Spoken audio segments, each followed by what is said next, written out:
August 1806.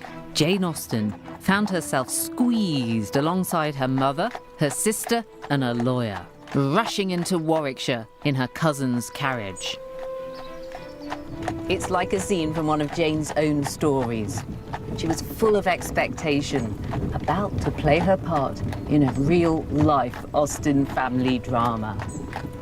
Jane's destination was the ancestral home of the Lee family. It was Stoneleigh Abbey.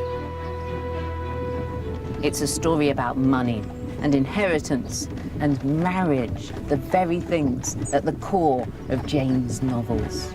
The Honourable Mary Lee, reclusive mistress of the house, had just died, unmarried and childless. Who was going to get the house and the cash? Jane's elderly cousin, one of the possible heirs, rushed over to stake his claim, bringing the Austens along for support. When Jane arrived here, she was 30 years old. She was unmarried and unpublished despite her best efforts.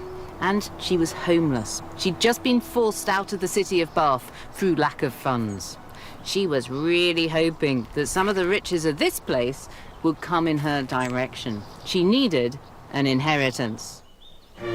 But for Jane, the aspiring novelist, Stoneleigh Abbey also promised bounty of another sort: inspiration. Fragments of the Abbey made their way into her books.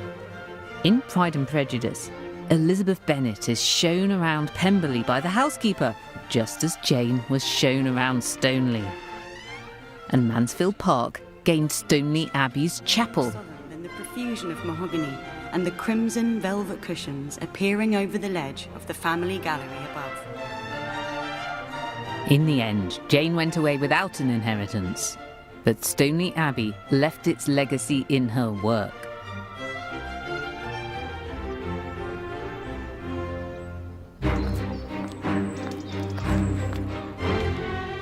Jane Austen's novels revolve around homes lost and mansions gained, the threat of poverty and the promise of wealth. And Jane's own life gave her a unique insight. In her 41 years, she stayed in many houses. At times, she was tantalizingly close to riches. At others, a step from destitution. I'm going to follow where Jane stayed. I'll visit the scenes of her romantic adventures and see where she struggled with her social obligations. This is the parlour or withdrawing room where the women would come after dinner. I'll try out some home economics, Austen style. Amazingly, that does look like real ink. And explore the houses where she flourished as a writer. I think that knowing where Jane lived can tell us who Jane really was.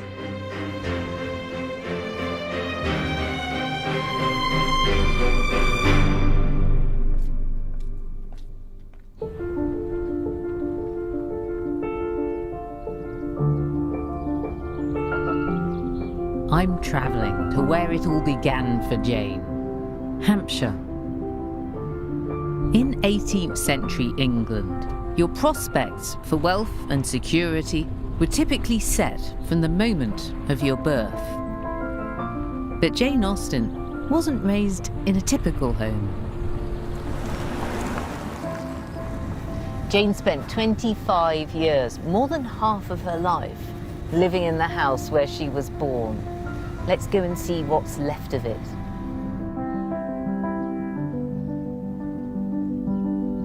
Jane grew up in the sleepy village of Steventon, where her father was rector at the local church.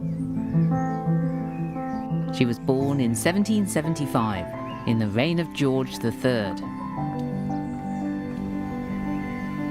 The Austens were a bit unusual in that Jane's father was considered to be a gentleman, but the family still struggled on a limited income.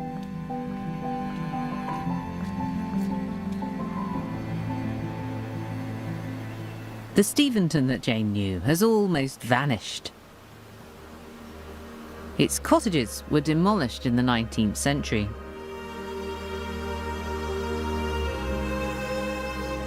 Jane's home, the rectory she shared with her parents, sister, and 6 brothers, has gone too.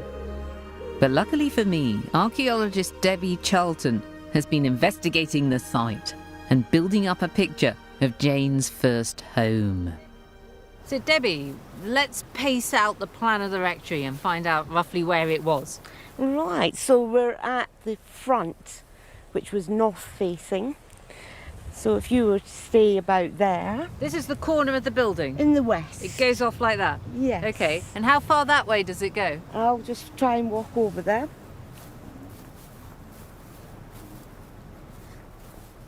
Hey, so that's the other corner? That is, yes. Where's the front door? Is it in the middle? It's in the middle. Meet you there. Okay then.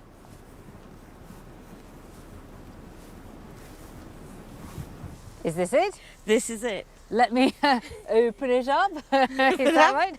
Yes, indeed. Let's And step inside. in we go. Where are we now? We've come into the lobby. It was a lobby entry house. What were the other rooms? You had the front kitchen, and then you had the back kitchen. The back kitchen's where all the work went on, all the cooking. What about over here? Over here you got the main parlour, so you'd have the dining parlour and then the sitting parlour. What about Mr. Austen's study? That was at the back, so he was looking out over the cucumber gardens. Yeah, out over the gardens there. Is that because he was hiding away? Yeah, he was. He was hiding away from the rest of the household. Oh, okay. Lots of kids. A lot of activity. You need somewhere to go if you've got 8 children. You did. I think it was a very busy house. A lot going on. It may seem like a big house, but it was crowded. Jane's father supplemented his income by running a boys' boarding school, so the rectory was also packed with his pupils. Mr. Austen even had a 3rd job as a farmer, and the family kept cows, ducks, and chickens.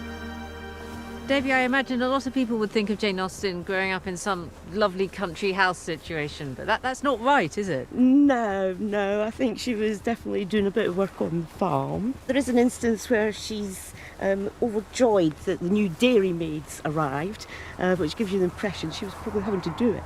Until that point? Yeah. Ah. Now You tell me about some of these little finds that you've excavated.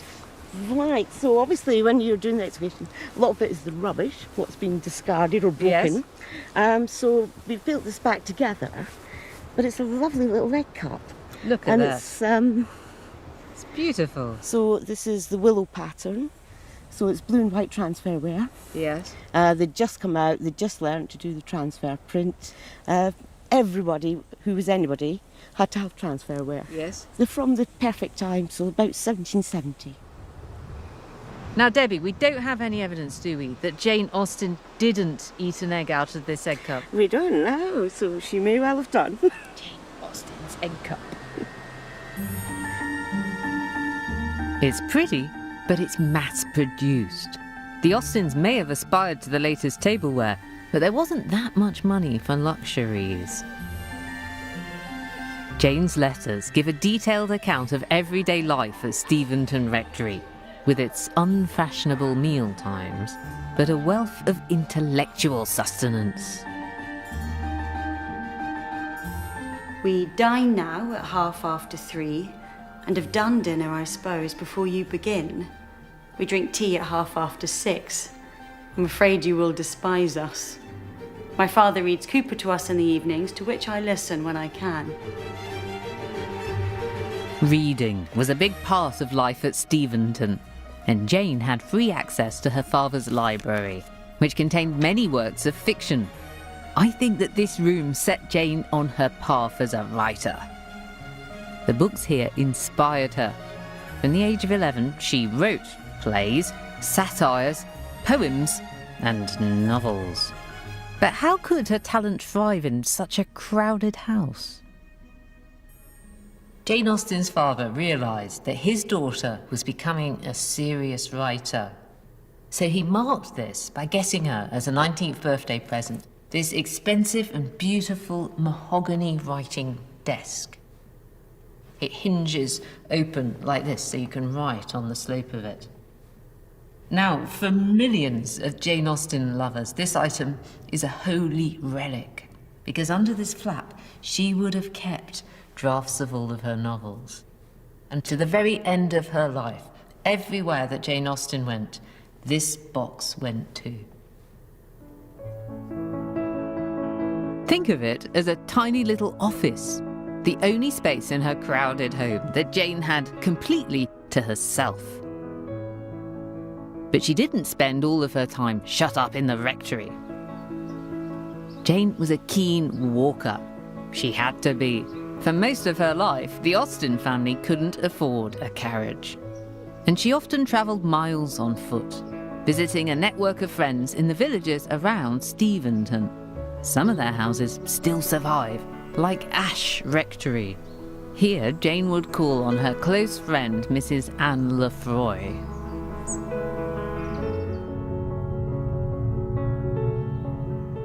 Music was a big part of these women's social lives.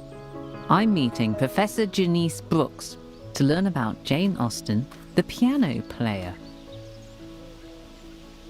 Was music something that girls did together? Yeah, there's lots of evidence that young women were communicating around and through music in the same way that we think about how teenagers today communicate through music, and by exchanging music, by swapping things around, by saying, hey, listen to this, this is my favorite right now. It sounds like we don't know exactly how proficient she was, but Jane Austen does strike me as somebody who really loves music. Would you agree? Yes, and I think it's important that if you look at the novels, in all of the novels, intelligent conversation is always about music and books. It's not just books, it's music and books. It's something that she sees as part of a kind of normal cultured education, something that people can talk about, something that is important. And she seems to, in later life, to have played every day for herself. It's a thread that weaves right through all of Jane's novels as well. There are always characters who play in every single novel. There's some very important scenes that happen while people are playing. With music came dancing, which Jane also loved. Many of her plots centre around the excitement of encounters at balls, and Jane felt that thrill herself. Dean House, newly built at the time, was the scene of one particularly eventful ball for Jane. She came here on the night of January the 8th, 1796. She just turned 20. And I got the chance to see inside the very room where Jane danced. Now this might not be the big and glamorous ballroom that you were expecting, but it was possible to hold a ball in just an ordinary house. You'd push back the furniture and invite around the neighbours for a dance. This meant that when Jane went to balls, she wasn't always meeting new people. There were lots of familiar faces. But one night, in this very room, she did meet somebody new. He was a young law student called Tom Lefroy. He and Jane got on awfully well, and pretty soon they were flirting outrageously. Tom was the nephew of Jane's friend Mrs. Lefroy. Jane's letters to her sister Cassandra tell of encounters with Tom over the course of a series of balls. It all started so promisingly. You scold me so much in the nice long letter which I have this moment received from you that I'm almost afraid to tell you how my Irish friend and I behaved. Imagine to yourself everything most profligate and shocking in the way of dancing and sitting down together.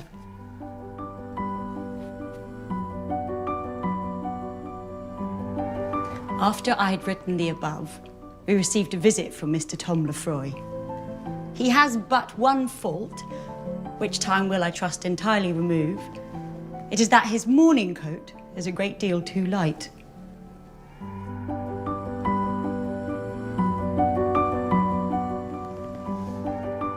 I rather expect to receive an offer from my friend in the course of the evening. I shall refuse him, however, unless he promises to give away his white coat.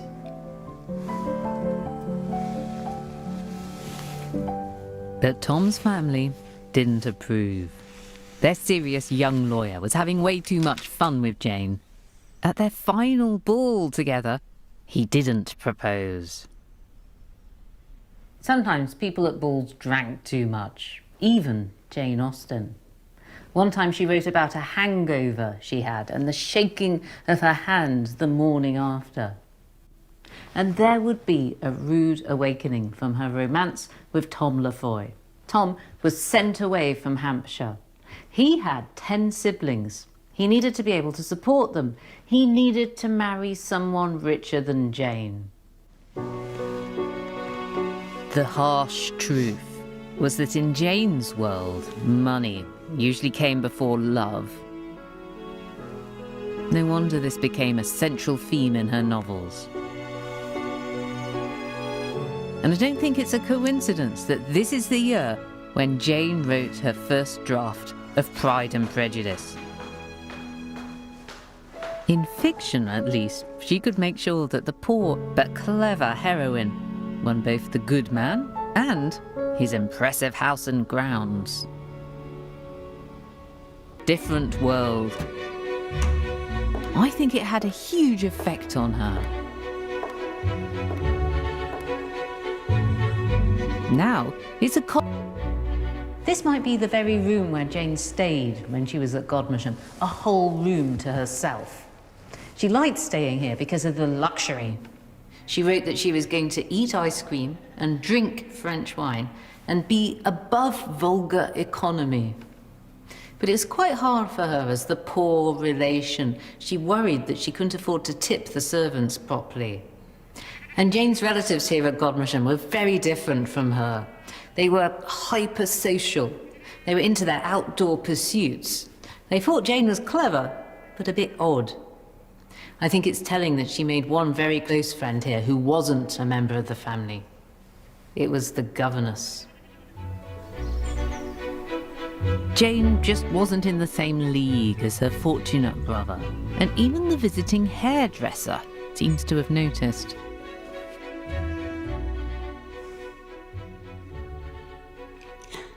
Mr. Hall walked off this morning with no inconsiderable booty. He charged Elizabeth 5 shillings for every time of dressing her hair. Towards me, he was as considerate as I'd hoped for, charging me only 2 shillings 6pence for cutting my hair. He certainly respects either our youth or our poverty. Jane was expected to earn her keep, helping to entertain a growing brood of nieces and nephews. One niece recalled spending entire days acting out plays with Aunt Jane.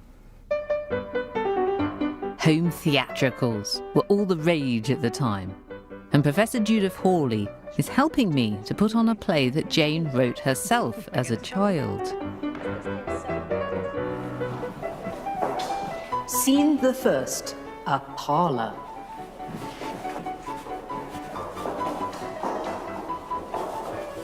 Cousin, your servant.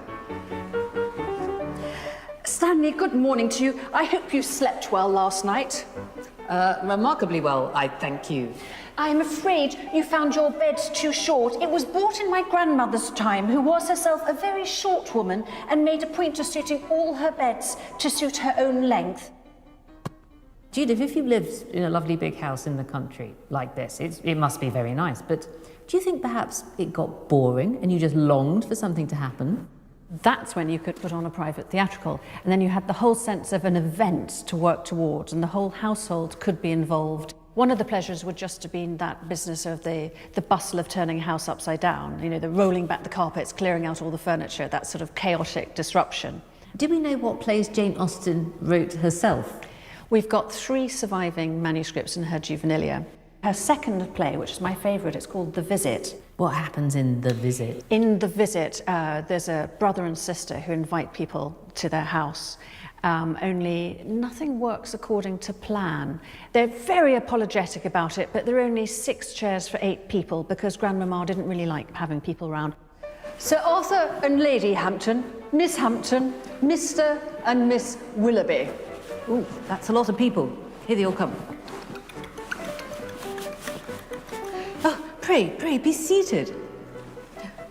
Bless me, there really ought to be 8 chairs, but there are but 6. However, if your ladyship will take Sir Arthur in your lap and Sophie, my brother, in yours, then I believe that we shall all do pretty well. I beg you'll make no apologies. Oh, Sophie, oh yes, please. Your brother really is very light. This is better than a chair. Now, if you've read Mansfield Park by Jane Austen, you might think that she doesn't approve of theatricals because they're a cover for flirtation and all sorts of inappropriate behaviour. Well, Fanny, who's the sort of the centre of the moral consciousness of the novel, certainly refuses to act. Fanny will not act.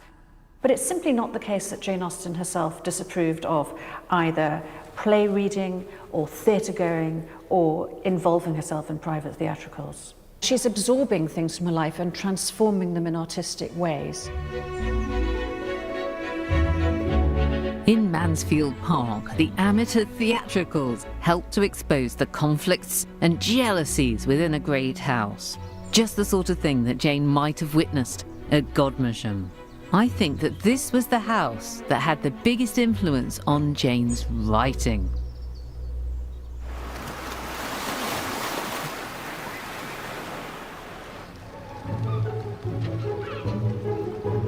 Some of Jane's other travels were rather more relaxing. As the 19th century dawned, Jane's parents embraced the fashion for tourism. They took Jane to Sidmouth, to Dawlish, and then to Lyme Regis.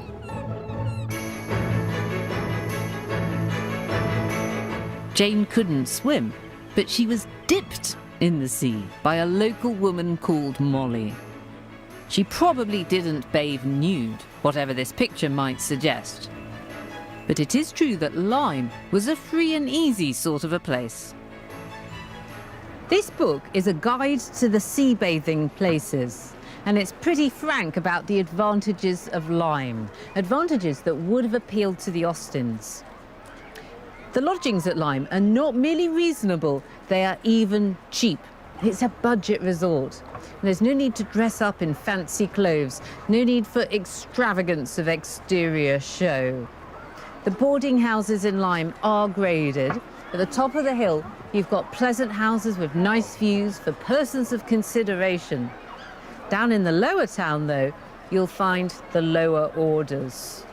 I'm sorry to say that the Austens were right at the bottom of the hill in Mr. Pine's house, just there. Even on holiday, you had to know your place. And you got what you paid for. The accommodation rented by the Austens was strictly no frills. Jane wouldn't have given a very good review to the various lodging houses of Lyme.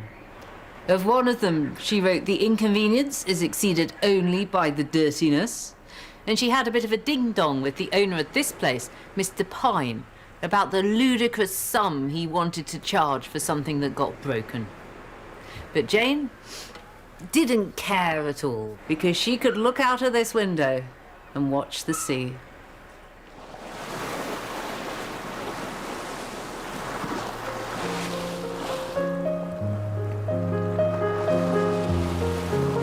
Jane thought that travel to the seaside was very delightful. A taste of the itinerant life she envied in the wives of sailors or soldiers. And there was a wildness here. Jane was most drawn to the sea wall called the Cobb. She once spent a whole hour walking along it. You're not allowed to walk up here when it's windy because the big waves come jumping up over the edge. And I think that for Jane, being at the seaside was all about cutting loose and letting go. She did have a holiday fling at the seaside, and her sister later said that this mysterious man had been the love of Jane's life. Jane saw the seaside as a place for passion, and Lyme became one of her most memorable literary settings. In Jane's novel, Persuasion, the high winds drive some ladies to come down from the upper cob to walk on the lower part. But one of them, Louisa, gets so excited by the wind and the waves that she wants to jump down to the bottom and into the arms of a dashing sea captain. She slips, she falls, she's lifeless on the ground. In this case, the exhilaration at the seaside has led to danger. Jane herself liked the idea of a leap into the unknown. That's what holidays were for. But a permanent move was quite another matter. In 1801, aged 25, Jane had to leave her home in Steventon forever. Her father decided to retire and relocate, taking his wife and daughters with him to start a new life in Bath.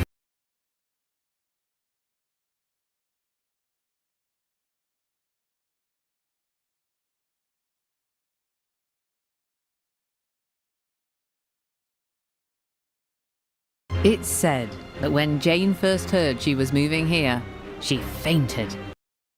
Bath was a flourishing spa town with an incredibly busy social scene. It was probably the last place that Jane would find peace and quiet to write. But she had no choice. She decided it was best just to get on with the move. Jane and her mother threw themselves into house hunting. This was their headquarters, the house where Jane's aunt and uncle lived.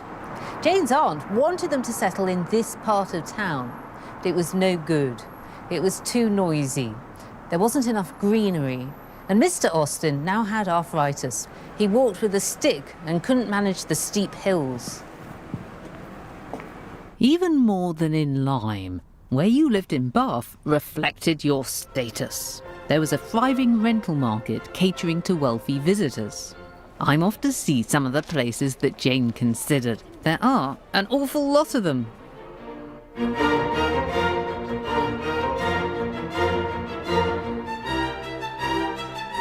I went with my mother to help look at some houses in New King Street, towards which she felt some kind of inclination.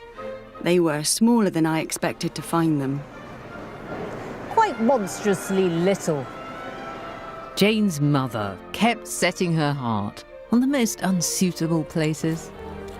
Above all others, her wishes are at present fixed on the corner house in Chapel Row, which opens into Princes Street. Her knowledge of it, however, is confined only to the outside. The houses in Green Park Buildings were So very desirable in size and situation. but they were also very damp. The Austens looked at Charles Street, Seymour Street, Westgate Buildings, the streets off Laura Place, too expensive, Gay Street, too steep. At least Jane and her mother agreed on one place they absolutely would not live. She will do everything in her power to avoid Trim Street.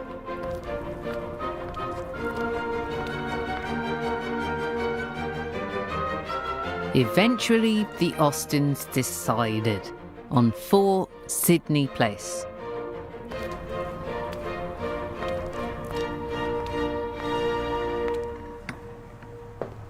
Newly built and a flat walk from the centre, it had the right sort of neighbours. A baronet, a major general and a lady. And it was just about affordable at £150 a year. That's a quarter of Jane's father's income. These days, it's a holiday let, which means that I get to stay the night. The Austens had rather longer, a 3-year lease to enjoy its comforts. Up here are the bedrooms. Mr. and Mrs. Austen had the lovely view over the park, while Jane and Cassandra shared the room at the back.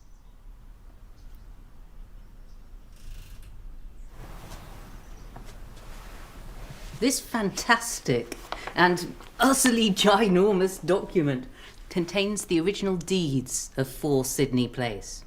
Here's a beautiful elevation showing exactly how the builder should construct the house. And over here is the contract, which specifies that he's got to put in street lighting and running water. It's all terribly grand. But sitting here in Jane and Cassandra's bedroom, what strikes me is that your experience of a Georgian house like this really does depend on your position in society. The girls are tucked away upstairs in the back bedroom, and out of their window, what you can see today are the slightly rubbish backs of the houses behind.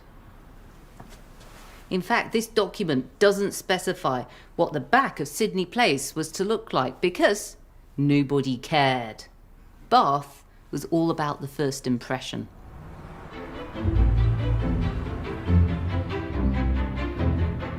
First impressions mattered because most people didn't stay in Bath for long. The whole social scene was constantly changing. Jane had to embark on a complex schedule of visits and engagements, and there was always the hope that she might find a husband. I'm paying a call, just as Jane would have done, to a rather grander house than her own in the Royal Crescent. Professor Elaine Chalice has left her card for me, so I'm now returning the visit. Good morning, Elaine. Hi, Lucy. Thank you for having me. Oh, you're very welcome. I'm paying you a morning call. What are the rules for that? You will come in and you'll find me in my morning drawing room. In this house, it happens to be on the ground floor, but often it's upstairs. If you're somebody that I don't know particularly well, or you're paying me a courtesy call, you may come in, stay 10, 15 minutes, maybe half an hour maximum, and go. If you're somebody that's intimate with me and we're good friends, we haven't seen each other for a while, we could then spend the rest of the morning together, basically gossiping and having chat over tea. And what would you do if you didn't want to see me? You can keep me out, can't you? Yeah, that's rather fun. You basically tell your servants that you're not in. So Elaine, the morning's over. What's next in the Bath schedule? Once you've changed and you're ready to go out, then you'll go out and you'll maybe go out for your walk. You might go shopping. You come home and you're going to change again, of course. And you'll get ready for dinner. And that wouldn't take place in this room. That would actually take place on the other side. And it was really important that you had a good dining room, because a dining room is one of the places where people get together over food and drink. It's more intimate than the morning visits. That is a fantastic display, isn't it? It is. Lovely dinner. Yeah, and it's a wonderful place to show off your best china, to show off the skills of your cook. After dinner, the guests moved upstairs for tea, where they were often joined by second-tier visitors. That's people like the Austens. This is the parlour with drawing room, where the women would come after dinner, and things would be set out already for tea, as they are here. You would find all kinds of things going on. We would have some people reading, and you could be, of course, playing on whatever musical instruments were available. We've got a harpsichord here. By the time of Austen, often you would have had a piano. There might have been a harp, but these kinds of things, so that you've got something to do to keep your hands occupied. Did Jane enjoy these tea-drinking sessions? Some of them she did. Some of them she enjoyed because she liked the people. But there were certainly some events that she found desperately difficult in terms of being really, really boring. I loved the time when she says nothing much is happening. So the entertainment is a reading from a pamphlet about smallpox. Yeah, that kind of thing can happen. I think smallpox tells you it was a really slow evening. The subtext to all this social life is husband hunting, isn't it? How did that go for Jane? What sort of a catch was she? Not a great catch, actually. She wouldn't have had a huge amount of money to bring with her. She's a vicar's daughter. She's not superbly beautiful. She does have a GSOH, a good sense of humour. Well, she does have that, but that's actually double-edged, because having a witty woman who could sort of take the mick out of the men isn't necessarily going to win you a lot of plaudits with some men, for sure. It will put them off. Jane may not have been to the liking of the Bath bachelors, but while she was living here, she did receive a proposal from a highly eligible country gentleman.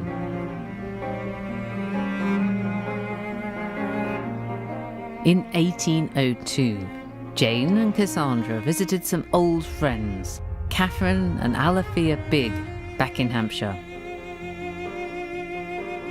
They were joined by the Biggs' younger brother, 21-year-old Harris Bigg-Wither. Harris Bigg-Wither proposed to Jane, and she accepted him.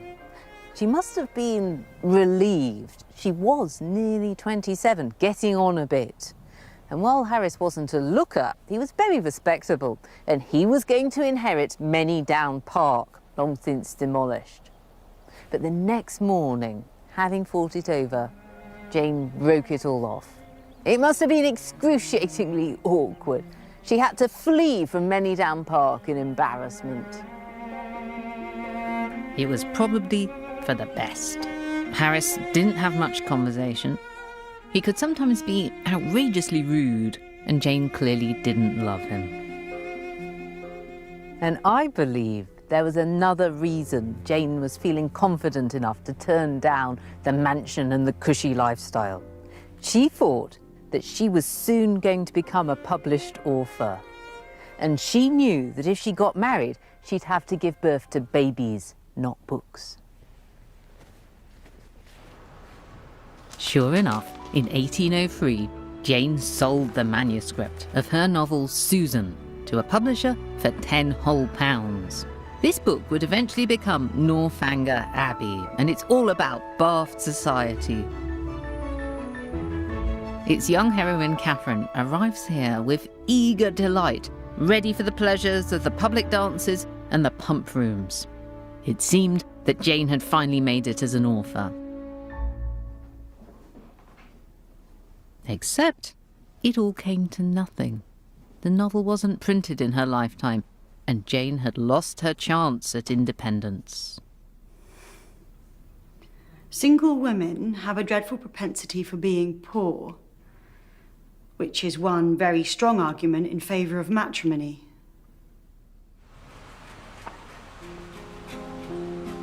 It was the start of a difficult time. The Austens were going down in the world. When the lease expired on Sydney Place, they were forced to take a house in Green Park Buildings, even though they'd previously ruled it out. Then in 1805, Jane's father became seriously ill with a fever, and he died. When the Austens had first been house hunting in Bath, they'd rejected Green Park Buildings because although the houses were cheap, they were damp. You can see that they've been built up on a platform because the river used to flood just here. The people in the houses complained about putrid fevers. Now, when you get a lot of water standing around, you get mosquitoes. And Mr. Austen's waves of fever are consistent with the disease of malaria. It could be that Green Park Buildings killed him. Whatever the cause, his death was a disaster. Jane and her mother and sister now found themselves in reduced circumstances, reliant on the charity of Jane's brothers. They moved again to Gay Street, and then finally to the dreaded Trim Street. In Trim Street, there weren't any titled neighbours, just a milliner's and a fire insurance office. Jane's mother was really fed up with living here. She addressed her letters from Trim Street, still.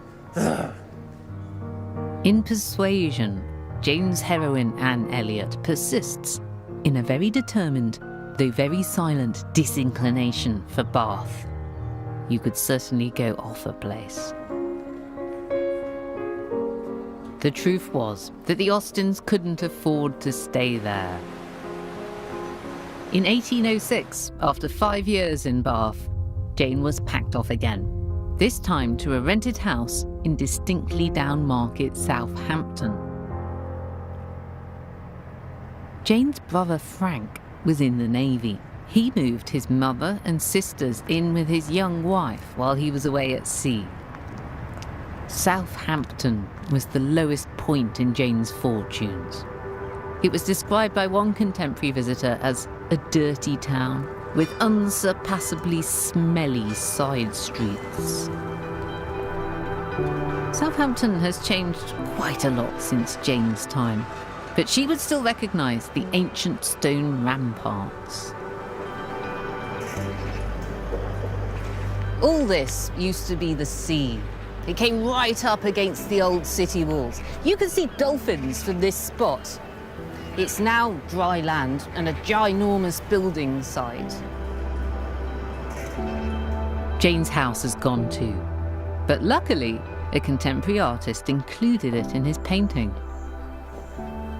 This is Jane's house, right next door to this rather eccentric castle that had recently been embellished with extra turrets. I think that the Austen ladies chose this house because it had a lovely garden. They were missing greenery. And you can see the garden's trees poking up over the old city walls. And despite the size, it soon got full up. There was Jane, her sister, their mother, their friend Martha, their sister-in-law Mary. Add in 3 or 4 servants, and you have a household of 8 or 9 women. It was cramped. The castle's been replaced by a tower block, and Jane's garden by a pub. Time for a pint. Jane had to spend her money very carefully because it was all gifted to her. Earning money was inappropriate for a gentlewoman. Jane's actual accounts from 1807 survive. Her mother and brother covered food and rent, but everything else was down to her. This is Jane's discretionary expenditure, and she's feeling very flush because she's just received a legacy from a little old lady that she met and got to know in Bath. This is payback time for all of that hard socialising. So what she spent it on? On getting her clothes washed, on letters and parcels, that's very characteristic. And there are treats here too, because she's feeling rich. She's hired a piano for £2. She gives away a quarter of her money in tips to servants, in charity, and in presents. Someone else had given her this money. Now she was giving it to people who were even more in need. It's a very feminine form of economics, and it's a very precarious way of living. Jane had no income, except from family and friends. She didn't have time or space to write. Stuck in Southampton in her mid-30s, she had no prospects at all. But then along came another chance to move. Jane's brother Edward, the rich adopted one who lived in Kent, also had a little bolt hole in Hampshire. Chawton House, a glorious Elizabethan manor. When Edward's wife died, his thoughts turned to his home county and to his mother and sisters.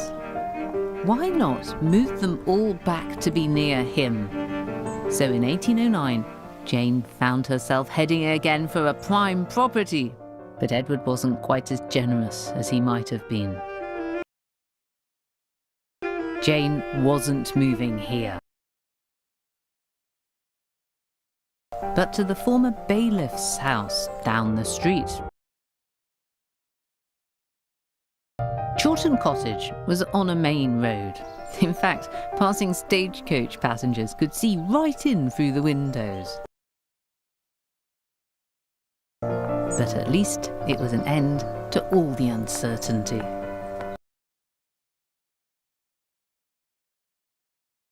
And here, Jane settled down into a daily routine. We're told that she got up early to play the piano before anyone else was around. Then at 9 o'clock, she made the tea. This seems to have been about the limit of her household duties. It's as if the rest of them realised she was no good at housework and shielded her from it so that she could get on with her writing.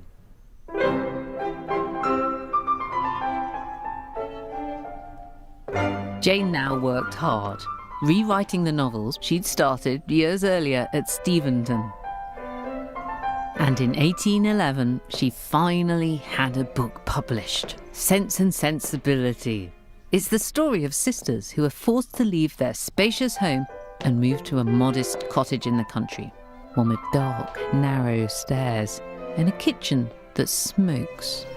The book made Jane a respectable £140, enough to cover her expenses for 3 years. She sold the rights to Pride and Prejudice for a similar amount. But when it came out in 1813, It was a huge bestseller. It made Jane's publisher more than 3 times what he'd paid her. Jane still lived frugally at Chawton Cottage with her sister, mother, and friend Martha. This is a collection of recipes put together by the Austen ladies with their friend Martha Lloyd. They're not very ambitious in their cooking plans. The first recipe is for pea soup, and they're thrifty. If you turn to the back of the book, we've got recipes for household products. Here's one for a cure for a swelled neck, and here's one that seems particularly appropriate, a recipe to make ink.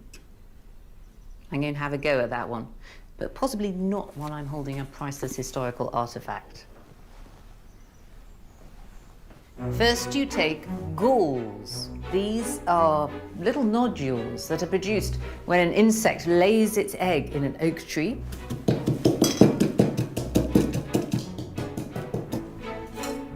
Next comes, the gum. This is gum arabic, and my gum has been pre-powdered. Next comes the green copperas. This stuff is basically iron sulfate.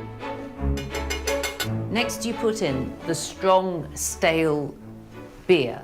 Now, there's no real chemical reason for the beer, but I think it's really in the recipe to make ink making more fun.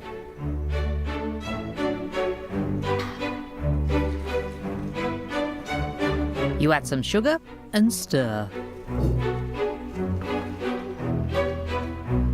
Then you stand the ink in a chimney corner for 14 days and you shake it 2 or 3 times a day. 14 days. Unfortunately, I don't think we have one that we made earlier.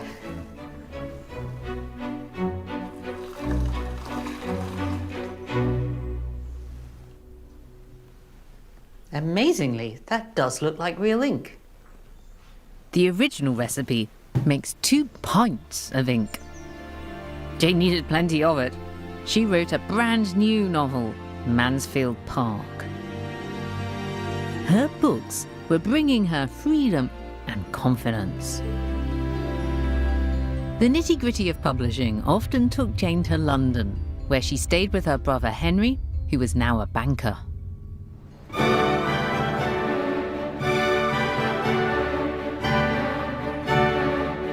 Henry had been working his way up the London property ladder, and by 1814 he owned a fancy bachelor pad in Hans Place, Knightsbridge, now replaced by mansion flats.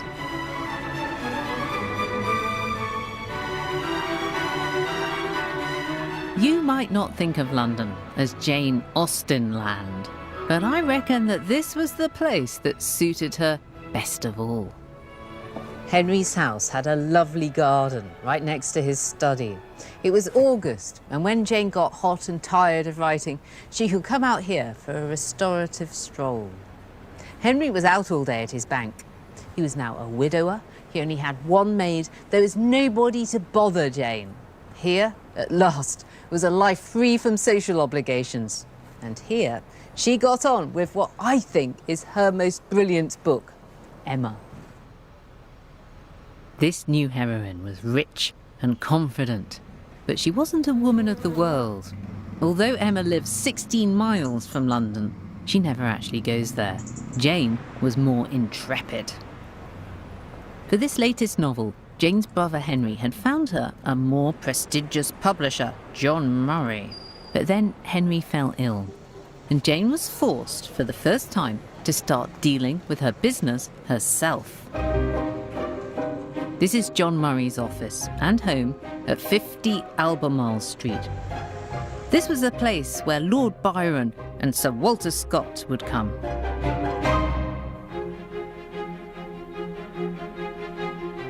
I can imagine Jane sitting impatiently in this waiting room before being sent upstairs to John Murray's famous drawing room. Murray had offered to publish Emma, but he wanted the copyright of both Mansfield Park and Sense and Sensibility thrown in too. Jane thought that Murray was offering her a bad deal. She decided to seize control of her affairs at last.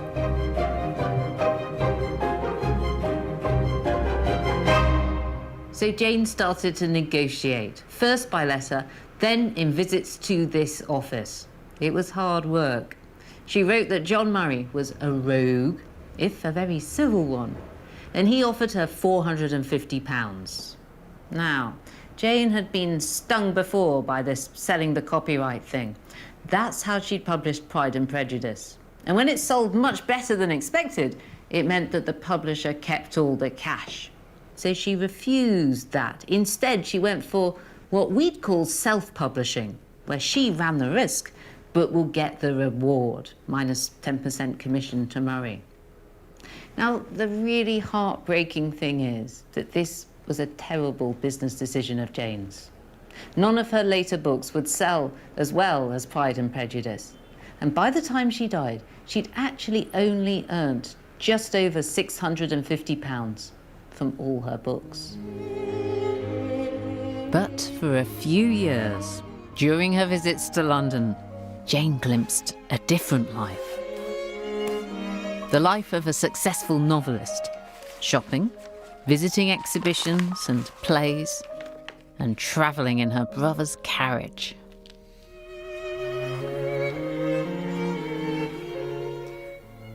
The driving about, the carriage being open, was very pleasant. I liked my solitary elegance very much and was ready to laugh all the time at my being where I was. I could not but feel that I had naturally small right to be parading around London in a barouche. Jane was no longer dependent to be passed about from one place to another like a parcel.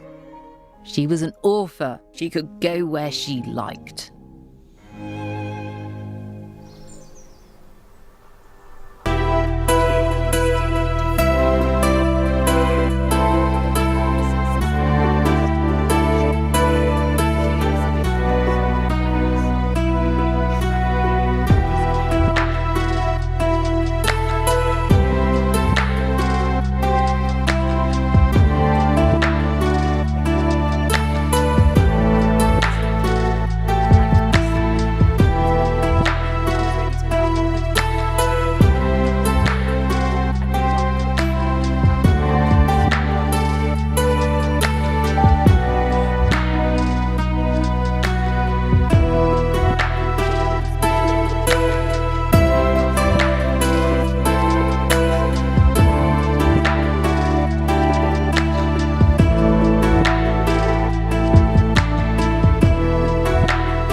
It didn't last. Less than a year after Emma was published, Jane was back at Chawton Cottage and seriously ill. She was suffering from aches and pains, from fevers and bilious attacks. One of her nieces remembers visiting Aunt Jane and being shocked to find her up here in her bedroom, wearing a dressing gown and sitting in a chair just like an invalid. Things were looking bad for Jane, and she was only 41. On the 24th of May 1817, Jane and Cassandra made the 16-mile journey to Winchester in their brother James's carriage. They came to be near a doctor, Jane's last chance for a cure, but she'd already made her will. For 2 months, College Street was their home. These rented rooms in the city centre were just the sort of place that genteel old maids ended up.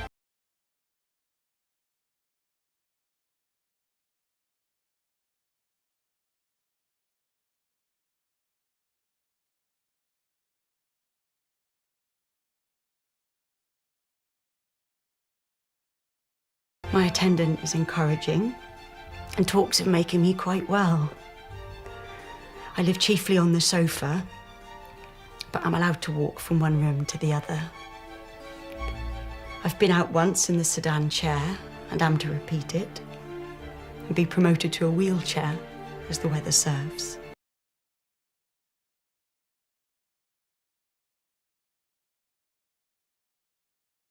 The upside was that Jane was living here with the family that she'd selected for herself, spinsters looking out for each other. She got this house because of her two good friends who lived just around the corner. And as Jane got sicker and sicker, she was looked after here by her sister and her sister-in-law. Jane spent the very last hours of her life with her head in her sister Cassandra's lap. And then, very early in the morning of the 18th of July, 1817, she slipped away. In that room, just up there.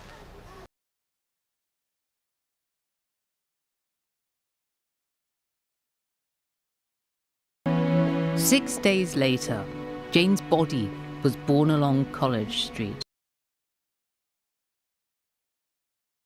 Cassandra wrote, "I watched the little mournful procession the length of the street.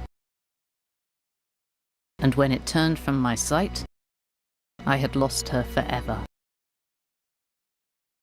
Walking alongside the coffin were three of Jane's brothers and a nephew, the only mourners.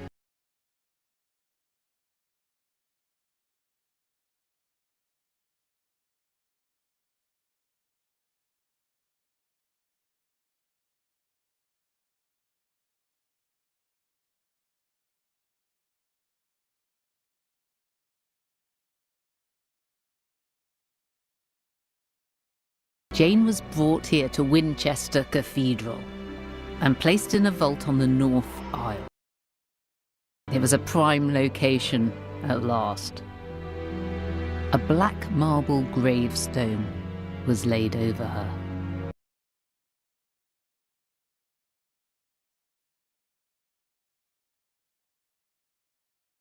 The inscription mentions the benevolence of her heart, the sweetness of her temper, and the extraordinary endowments of her mind. That's as close as it gets to mentioning her novels. When Jane died, she was just a youngish, unknown, frail woman. Her name wasn't even printed in her books. All this would change. A few years later, one of the vergers of the cathedral was heard asking, "Who is this Jane Austen woman that everybody's talking about?" And now her fame almost eclipses that of the cathedral. Today, Winchester Cathedral is perhaps best known as Jane's final home.